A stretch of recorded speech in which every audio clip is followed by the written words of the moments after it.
어제는 제가 늦게 일어나서 함께 하지 못했는데 오셨던 분들께 너무나 다시 한번 죄송하고요. 오늘 이 시간 우리 하나님 앞에 예배하러 나오신 여러분들 다시 한번 우리 주님 이름으로 축복합니다. 이 시간 우리 하나님 앞에 함께 찬양하며 나아갈 때에 환난과 핍박 중에도 함께 찬양하며 우리 주님 앞에 나아가기를 원합니다. 함께 찬양하지요.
아멘. 이 시간 같이 한번 함께 기도하며 나아갑니다. 사랑하는 하나님, 우리가 주님을 믿다 보면 이 땅에서 핍박이 온다라고 말씀하셨습니다.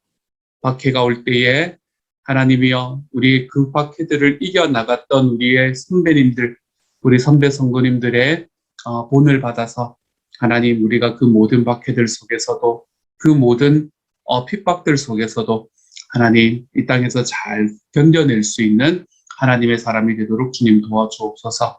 그래서 우리가 하나님을 믿을 때에 인내함이 우리의 삶에 꽃 피워질 수 있는 하나님의 사람이 다 될 수 있도록 아버지께서 도우시고 함께하여 주옵소서. 감사를 드리며 모든 말씀 우리 주님 예수님 이름으로 기도드립니다. 아멘. 이 시간에 우리 하나님께서 우리에게 주시는 말씀을 함께 읽습니다. 하나님께서 우리에게 주시는 말씀은 누가복음 21장 10절부터 24절까지의 말씀입니다. 누가복음 21장 10절부터 24절까지의 말씀, 우리 같은 목소리로 한번 읽도록 하겠습니다. 함께 읽습니다. 시작. 또 이르시되 민족이 민족을, 나라가 나라를 대적하여 일어서겠고 곳곳에 큰 지진과 기근과 전염병이 있겠고 또 무서운 일과 하늘로부터 큰 징조들이 있으리라. 이 모든 일 전에 내 이름으로 말미암아 너희에게 손을 대며 박해하며 회당과 옥에 넘겨주며 임금들과 집권자들 앞에 끌어가려니와 이 일이 도리어 너희에게 증거가 되리라. 그러므로 너희는 변명할 것을 미리 궁리하지 않도록 명심하라.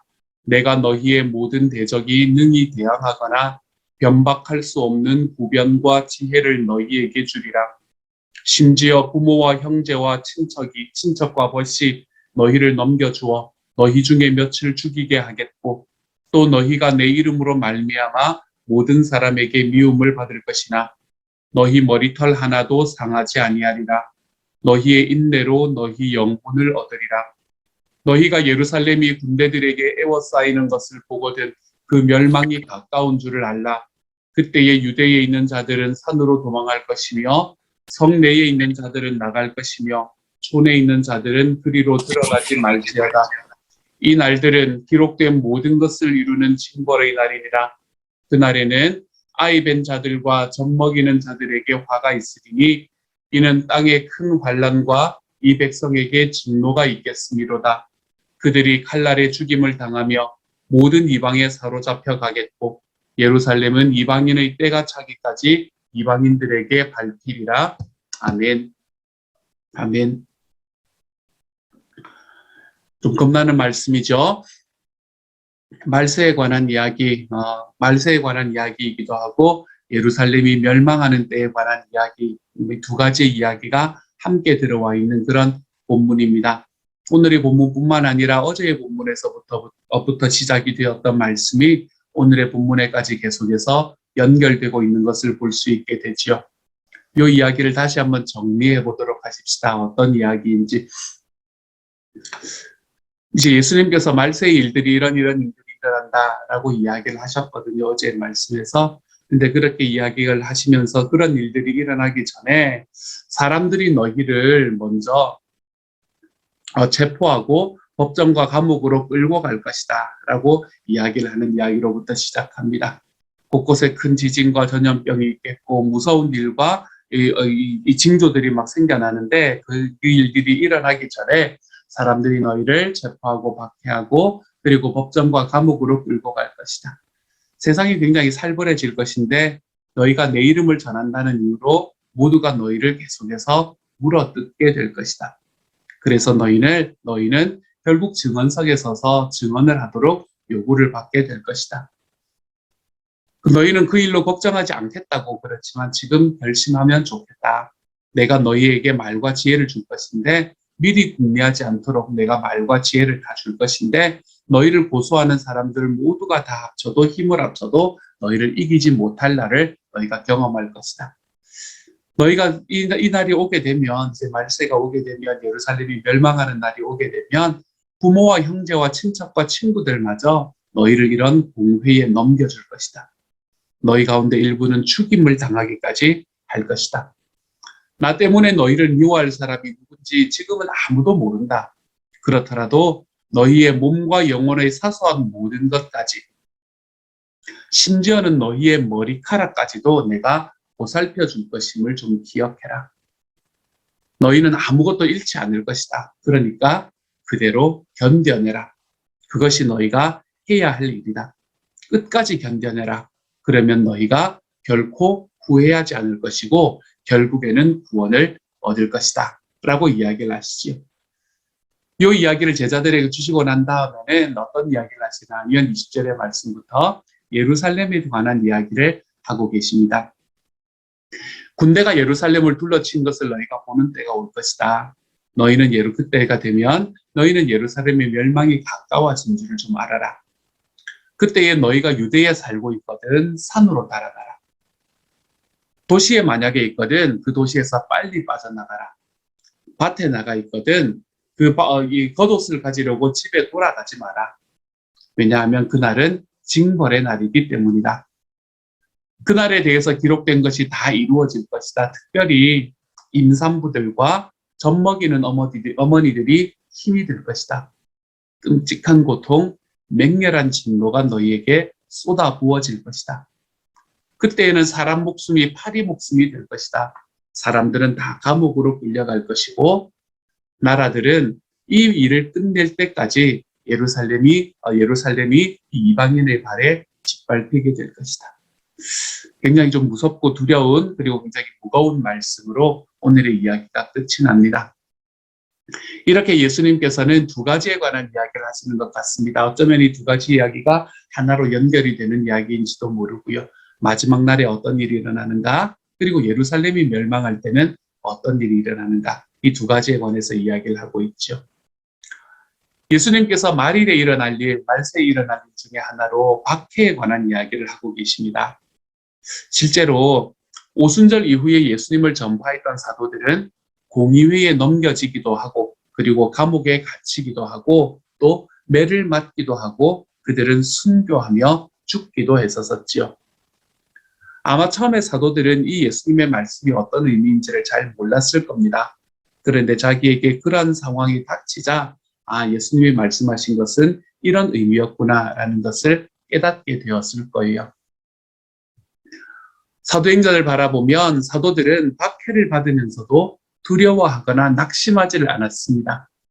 박해를 받으면 더더욱 왜 하나님의 복음이 예수님의 복음이 살아 올라오는 것을 우리가 보지 않았습니다. 사도행전에서 볼 수 있지 않습니까? 그렇죠?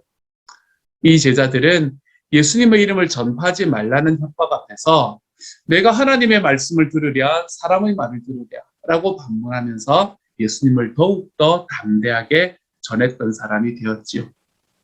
대표적인 예가 누굽니까? 대표적인 예가 스데반이라는 집사님이었습니다. 스데반의 경우에 유대인들이 능히 대답할 수 없을 정도로 자신 있게 예수 이름을 전합니다. 바울은 감옥에 갇히고 재판을 받는 상황도 복음을 전하는 기회로 삼을 만큼 그는 자기에게 어떤 핍박이 오더라도 그 핍박 속에서 하나님의 복음을 증거하는 일에 힘썼던 사람이 되었습니다. 바울을 재판하던 사람들이 바울을 바라보면서 뭐라고까지 이야기를 했나 하면 바울아, 너의 많은 지식이 너를 지금 미치게 만드는구나 라고 이야기할 정도로 바울은 하나님의 복음을 자기가 핍박받는 가운데서도 전하고 있는 것을 보게 되지요. 그리고 그들은 모두가 예수님이라는 이름에 목숨을 함께 드렸던 사람이 되었습니다. 예수님이 돌아가시고 난 직후 때, 그때만 이런 일이 일어났습니까? 지금도 전 세계적으로는 이 신앙 때문에 극심한 박해를 받는 경우가 꽤나 많이 있습니다. 특별히 이슬람 국가들에서 그렇습니다. 이슬람 국가들에서는 기독교로 개종했다는 이유로 공동체에서 추방되기도 합니다. 심지어는 친족들에 의해서 소위 명예살인, 이 자기의 종교를 지키기 위해서 종교적인 순결함을 지키기 위해서 자기의 명예를 지키기 위해서 사람을 죽이는 이런 것들을 명예살인이라고 그러거든요. 친족에 의해서 명예살인을 당하기도 합니다. 우리나라는 더더욱 이러한 일들이 우리 가까이에 있지 않습니까? 우리의 동포라고 이야기하는 북한에서 일어나는 일. 북한에서도 신앙 때문에 박해를 받는 일은 비일비재합니다. 그러고 보면 우리가 마음껏 예배하고 마음껏 찬양할 수 있다는 사실이 얼마나 큰 은혜인지 모릅니다. 사실 이것이 너무 당연한 것처럼 받아들여지기 때문에 은혜라고, 특별한 은혜라고 잘 여겨지지 않을 수도 있지만 말입니다. 그렇지만 우리는 이 정도의 박해를 받지는 않습니다. 우리의 삶 속에서. 예수님을 믿는다는 이유로 집안이나 직장에서 싫어하는 경우, 그런 경우는 우리의 삶에서는 경험해 볼 수 있게 되는 것 같습니다. 내가 예수를 믿는다는 이유로, 내가 교회를 다닌다는 이유로 집에서 좀 싫어함을 당하고, 야, 그거 하지 말지, 이런 이야기 듣는 그 정도의 박해는 우리도 받고 있는 것 같습니다. 소위 신이 없다라는 생각으로 가득한 세상에서 예수님의 부활을 믿는다라고 이야기하면 사람들에게 좀 이상한 사람 취급을 받기도 합니다. 죽은 사람이 어떻게 살아나? 라며 조롱받는 입장에 서기도 하지요. 믿는 사람답게 살려는 자세를 가지게 될 때에 호구 잡히고 또 그것으로 인해서 좀 불이익을 당하는 삶의 과정으로 들어가기도 합니다. 이처럼 예수님을 믿는다라는 것은 제가 주일날 말씀을 드렸던 것처럼 고난에서 면제된다라는 것을 의미하는 것이 아닙니다. 아니, 오히려 믿음 때문에 고난을 당하는 경우도 있다는 것을 우리가 좀 기억하시기를 바랍니다. 그러고 보면 우리의 믿음의 대상인 예수님께서도 고난당하시고 죽기까지 하지 않으셨습니까? 그러면서 우리에게 당신의 길을 쫓아오라 라고 이야기하지 않았습니까? 머리털 하나라도 상치 않을 것이다 라는 이 예수님의 말씀은 아마도 하나님 나라에서의 구원이 확실하다라는 의미로 받아들여지는 것이 맞을 것입니다. 우리는 이 땅에서 신앙 때문에, 믿음 때문에 받는 고난이 있습니다. 사랑하는 여러분, 신앙을 이유로 고난이 닥칠 때에 우리가 할 수 있는 일이 무엇입니까? 그때 우리는 버티고 견디는 일을 할 줄 알아야 합니다. 우리는 하나님을 믿으면서 슬픔도 겪을 것이고 하나님을 믿으면서 아픔도 겪을 것입니다. 그렇지만 그 안에서 하나님의 나라가 완성되는 것을 바라보며 좀 견뎌내 보는 것이지요. 그 가운데에 성령님께서 우리와 함께 하시게 될 겁니다. 그리고 그 함께 하시는 성령님께서는 내가 견뎌나가고 내가 버텨나가는 그 삶의 과정에서 우리에게 위로와 확신을 허락해 주실 거예요. 이처럼 이제 마지막 때가 왔을 때에 그들에게 또는 우리에게 어떠한 일이, 어떠한 박해들이 일어날 것인가 라는 이야기를 쭉 이야기를 해주고 난 다음에 이 20절의 말씀부터 예수님께서는 예루살렘의 멸망에 관한 이야기를 하고 계십니다. 예루살렘이 어떻게 멸망할 것인가 라는 이야기. 이것은 앞에서 예언하셨던 이야기 중에 성전이 무너지게 될 것이다 라는 말씀을 예수님이 하셨거든요. 그 일과 함께 일어날 일이 될 것입니다. 그리고 예수님께서 말씀하시고 예언하셨던 대로 이 주후 70년에 로마의 티투스 장군이라는 사람이 예루살렘에 들어와서 군대를 데리고 들어와서 예루살렘을 멸망시키게 됩니다.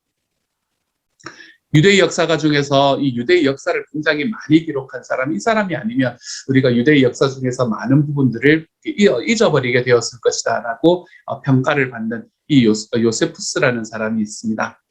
이 요세푸스라는 사람의 글에 의하면 이 전쟁으로 인해서 이 마지막에 예루살렘의 전쟁에서 일어난 예루살렘과 로마의 전쟁으로 인해서 100만 명 이상이 살해되고 10만 명이 포로로 잡혀갔다라고 이야기합니다.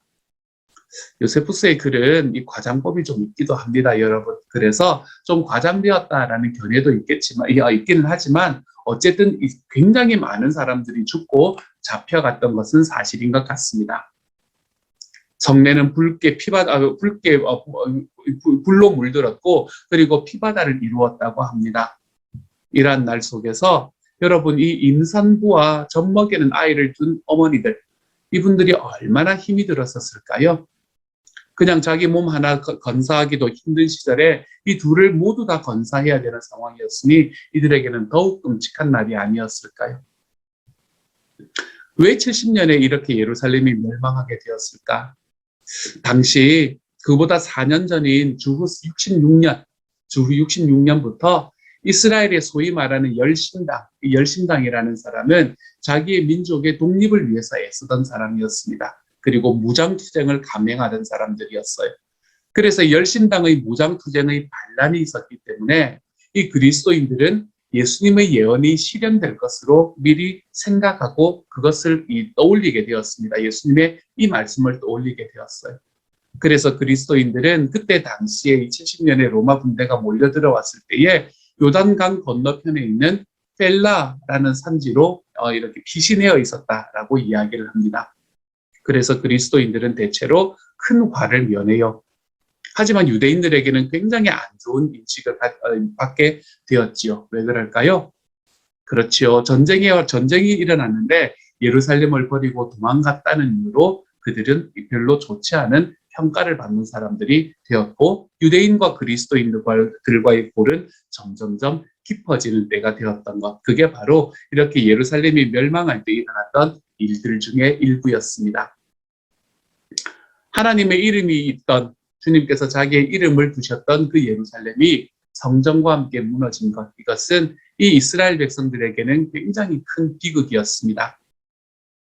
주전 586년에 바벨론에게 예루살렘이 멸망한 후에 이제 500년이 더 지났는데 거의 600년이 더 지난 다음에 지금 다시 무너진 것입니다.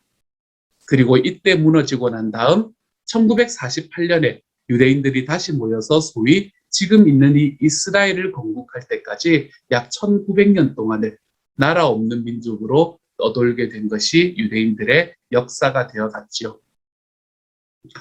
예루살렘이 무너진 것, 그 안에서 많은 사람들이 죽은 것, 이것은 물론 마음 아픈 일입니다. 그렇지만 이 마음 아픈 일을 가지고 하나님께서는 하나님의 역사를 다시 써가고 계시는 것을 우리는 말씀을 통해서, 역사를 통해서 볼 수 있게 됩니다. 한편으로 혈통과 형식에 치우친 유대교라는 종교, 이 종교를 넘어서서 이제는 유대인들뿐만이 아니라 이방인들까지도 예수 그리스도를 통해서 죄 사함을 받고 하나님의 자녀가 되는 시대, 그러한 시대가 이제는 도래했음을 상징적으로 보여주는 사건, 그것이 바로 성전이 무너지고 예루살렘이 멸망하는 사건이었던 것이지요. 그래서 그곳에서 지금 우리가 믿고 있는 그리스도교, 기독교가 시작되게 됩니다.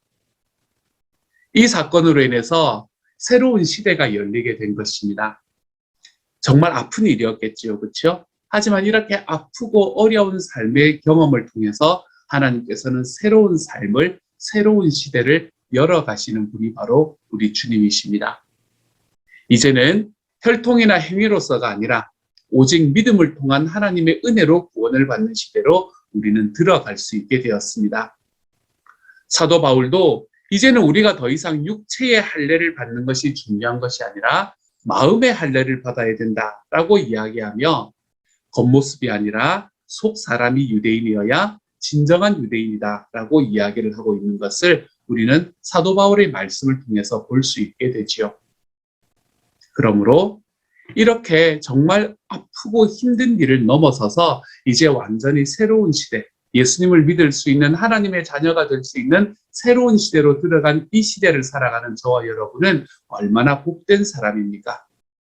유대인들이 가지고 있던 그 형식에 치우쳤던 신앙, 자기들이 정말 하나님 앞에 가졌던 그 율법에 치우쳤던 신앙, 그 신앙들을 하나님께서 이제는 폐하시고 예수 그리스도의 은혜 안에서 살아가는 그 신앙으로 우리를 인도해 가셨으니 얼마나 행복한 삶을 살아가는 것입니까? 그러므로 저는 저와 여러분이 그렇게 행복한 은혜 속에서의 삶을 하나님 앞에 받은 저와 여러분이 다시 형식과 율법으로 치우치는 일이 없을 수 있기를 소망합니다. 말씀을 통해서 하나님의 마음이 어떠한지를 좀 묵상하고 오늘도 우리와 함께 하시는 성령님을 의지하며 예수 그리스도의 길을 따라서 좀 걸어볼 수 있는 사람이 되어야 하겠습니다. 그래서 우리의 삶에서 하나님을 믿는 것은 이것이고 하나님을 믿는 것은 저것이고 그렇기 때문에 이것을 하면 예수님을 믿는 거고 이것을 하지 않으면 아니다. 이런 어떤 형식주의적인 신앙에서 좀 벗어나서 하나님과 함께 걷고 예수님의 함께 계심을 좀 경험하는 하나님의 사람들이 되었으면 좋겠습니다. 이제는 우리가 영적인 이스라엘이 되었지 않습니까? 그렇죠? 그러므로 우리의 삶에 있는 그렇게 영적인 이스라엘이 됨으로 인해서 우리의 삶에 다가오는 이 영적인 박해들을 우리가 좀 힘있게 이겨내고 우리 하나님 앞에서 예수님과 함께 걸어가는 삶, 우리가 기도와 말씀 속에서 예수님과 함께 걸어가는 삶을 우리의 삶에서 좀 딱 붙들고 걸어가 볼 수 있는 하나님의 사람들이 되어가시기를 소망합니다. 하나님께서는 정말 이 말세의 힘든 일, 말세의 어려운 일, 그 모든 일들을 통해서 하나님께서는 또다시 새로운 길을 열어가시는 분이 바로 우리 주님이셨습니다. 저와 여러분의 삶에도 마찬가지입니다. 지금 어렵고 힘든 일이 있으니까 여러분, 우리가 이 코비드 기간을 거쳐오면서 특별히 지난 2달 동안에 다시 문이 닫혔던 그런 일들을 겪어오면서 우리의 삶에서 참 여러 가지의 마음들이 생겨나게 된 것 같습니다. 이러한 모든 과정 속에서 우리 하나님께서 하시는 일은 무엇인가? 우리 주님께서는 이러한 모든 과정들을 넘어서서 우리 하나님의 새로운 시대를 열어가실 것이다.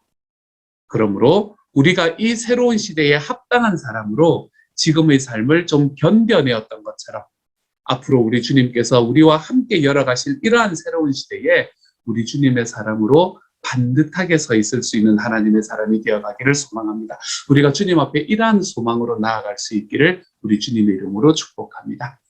그래서 내 삶에 있는 아픔, 내가 과거에 겪어왔던 그 삶의 경험, 그것을 바라보는 것을 넘어서서 우리 주님께서 열어 젖혀주실 우리 하나님의 새로운 삶, 새로운 시대, 사랑하는 여러분, 저는 저와 여러분이 그 길로 걸어 들어가 볼 수 있는 하나님의 사람들이 다 될 수 있기를 우리 주님 이름으로 축복합니다. 이 시간 같이 한번 기도하며 나아가도록 하십시다. 같이 한번 기도할 때 우리 삶 속에서 지금 나의 삶을 괴롭히고 있는 아픔들과 어려움들은 어떤 것들이 있는가 한번 돌아보시기를 소망합니다. 하나님께서 우리들에게 지금 버텨내라 라고 이야기하시는 곳은 어디인가? 하지만 우리가 그것을 버텨내고 난 다음에는 주님께서 새로운 삶을 열어주실 것이다. 이러한 확신이 우리 삶에서 다시 한번 자리 잡힐 수 있도록 도와주십시오. 그래서 절망 속에 있는 것 같지만, 실망 속에 있는 것 같지만 주님, 저에게 우리 주님의 소망과 우리 주님의 희망을 다시 회복시켜 주시는 그러한 주님의 때가 되기를 소망합니다. 우리의 마음을 다시 한번 돌이켜보며 주님께서 우리에게 주시는 이 새로운 시기에, 하나님의 이 새로운 사명에 우리가 우리의 마음을 두고 하나님 앞에 한 걸음씩 걸어 나가 볼 수 있는 하나님의 사람이 되기를 원합니다. 그러한 마음으로 이 시간 같이 하나님 앞에 결단한 마음으로 기도하며 나아갑니다. 같이 기도합니다. 사랑하는 하나님, 저에게 하나님을 사랑하시고 사랑하는 주님, 6년대를 지나갔습니다. 사랑하는 하나님, 지금이 가장 힘들다라고 이야기하는 시간들을 지나갔습니다. 하나님이 지금이 정말 가장 힘든 때네요. 사랑하는 주님, 주님께서 저희에게 능력을 주셔서 주님 낙심하고 낙담할 수 있는 곳에 하나님께 돌아갔던 때였습니다. 사랑하는 주님이여, 정말로 하나님을 마음껏 찬양하지 못하고 주님 앞에 만나지 못하고 하나님을 그가지도 못하는 하나님의 그런 시간을 우리가 살아갔었습니다. 하나님, 정말로 사람들을 만난다는 것이 나에게 그렇게 쉬운 일이 아닙니다. 사랑하는 주님, 정말 그것은 나이가 바빠졌고 하나님이 혼자 있는 것이 일상적인 그런 시간들을 살아갔습니다. 사랑하는 하나님, 그래서 다시 한번 회복되는 것이 쉽지가 않은 시기를 우리가 또한 살아갑니다. 주님, 정말 하나님께서 우리들에게 버텨낼 수 있게 하셨으니 감사합니다. 그런데 버텨내고 났더니 그 다음에는 하나님, 이전과 내가 달라졌습니다 라는 이야기가, 하나님 이전보다 더 힘들어졌습니다 라는 이야기로 이야기해서 멈추지 않도록 하나님께서 도우시고 인도하시기를 소망합니다. 우리의 삶이 하나님 앞에 더욱더 한 걸음 나아가 한 걸음 한 걸음 우리 하나님 앞에 솟아올라 주님이여, 주님 앞에 평가받는 삶을 하나님께서 그 모든 삶의 과정 속에서 우리의 삶을 이끌어 가시는 주님의 능력과 사랑을 하나님 우리의 마음에서 경험해 볼 수 있는 하나님의 사람이 될 수 있도록 주님께서 도우시고 인도하여 주시기를 소망합니다. 하나님의 새로운 시대가 열렸습니다. 주님, 지금 또 하나님의 새로운 시대가 열리게 될 것입니다. 사랑하는 주님, 이 시대 속에서 나는 어떻게 살아갈 것인가? 이 시대 속에서 나는 어떻게 우리 하나님 앞에 쓰임받을 것인가? 주님, 이것을 기대하며 걸어가 볼 수 있는 하나님의 사람이 되도록 주여 도와주시고, 그래서 지금 내가 삶에서 경험하고 있는 낙담과 내 삶에 있는 실망의 상황 속에서도 우리 하나님이 주시는 크신 은혜 속에 하나님이 우리의 한 걸음들을 디뎌내는데 부족함이 없는 하나님의 사람들이 다 될 수 있도록 앞으로 인도하여 주옵소서. 우리 속에 살아계신 주님을 찬양합니다. 모든 말씀 예수님 이름으로 기도드립니다. 아멘. 사랑하는 하나님, 지금이 가장 힘들다, 지금이 가장 힘들었다. 주님, 우리가 그렇게 이야기하며 지난 2년간을 지나왔습니다. 하나님, 그렇게 지나오는 2년간, 그렇게 지나오고 났더니 이제는 좀 풀리는 것 같으니까 사실은 지금이 가장 힘든 시기를 우리가 살아가고 있는 것을 보게 됩니다. 사랑하는 주님, 마음이 많이 힘들어지고 마음이 많이 무뎌지고 하나님이여, 사람들과 함께 만난다는 것도 정말 어려워지고 주님, 정말 그렇게 나가고 싶은 마음도 하나님 점점 줄어드는 그러한 시기를 우리가 지나가고 있습니다. 주여, 다시 예전으로 회복된다는 것이 쉽지 않은 시기를 지나갑니다. 하나님, 정말 우리의 삶에서 버티고 또 버텨야만 되었던 그러한 시기들, 하나님이여, 이제는 그러한 시간들을 넘어서서 주님, 이것을 넘어서서 새로운 시대를 열어가시는 주님 앞에 우리의 마음이 다시 한번 나아가 볼 수 있는 하나님의 사람이 되게 하여 주옵소서. 주님, 이것이 끝이 아니라 예루살렘이 멸망하는 것이 끝이 아니라 그것으로 인해서 하나님의 새로운 이 백성인 교회가 나타났듯이 주님이여, 정말 이것으로 정말 우리의 삶이 더 힘들어지고 이게 앞으로는 버텨내야만 하는 삶이 아니라 하나님이 우리의 삶에 새롭게 주시는 하나님의 능력이 하나님 우리의 삶을 붙들고 나아갈 수 있는 하나님의 사람들이 다 될 수 있도록 주님께서 도우시고 함께하여 주옵소서. 그래서 우리 주님이 주시는 크신 은혜가 하나님 우리 모두의 삶을 채우고 하나님 우리의 모두의 마음을 채울 수 있는 하나님의 사람들, 그러한 시간을 걸어가 볼 수 있도록 주님께서 도와 주옵소서. 모든 말씀을 우리 주님 예수님 이름으로 기도드립니다. 아멘. 하늘에 계신 우리 아버지여, 이름이 거룩히 여김을 받으시오며 나라 임하옵시며 뜻이 하늘에서 이룬 것 같이 땅에서도 이루어지이다. 오늘날 우리에게 일용할 양식을 주옵시고 우리가 우리에게 죄 지은 자를 사하여 준 것 같이 우리 죄를 사하여 주옵시고 우리를 시험에 들게 하지 마옵시고 다만 악에서 구하옵소서. 대개 나라와 권세와 영광이 아버지께 영원히 있사옵나이다. 아멘.